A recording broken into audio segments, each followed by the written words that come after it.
हे भगवान, कितना गर्मी हो गई बा हो। ए मैडम, हाँ, कुछ कहू है का? कहत तो है भैया, बड़ी गर्मी लागी बा। गर्मी लागबा? हाँ, कहता बा ठंडा कह दी हो। कैसे कह देबा भैया? बा हमारे लगे व्यवस्था, तो कह दा। तो चला न होने। कहाँ चली भैया? अरे घरवा में, और कहाँ चलबू हो?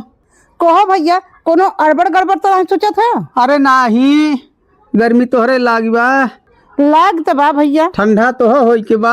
हाँ, तो चला हो ले। चला चला। चला। अरे तनी इधर आव। अरे भैया, कौन व्यवस्था रखे है ठंडा करे के? दिखावो थई। दिखावा। ले बढ़िया फ्रिज का पानी पी ले, ठंडा ठंडा कूल कूल हो जा बिल्कुल।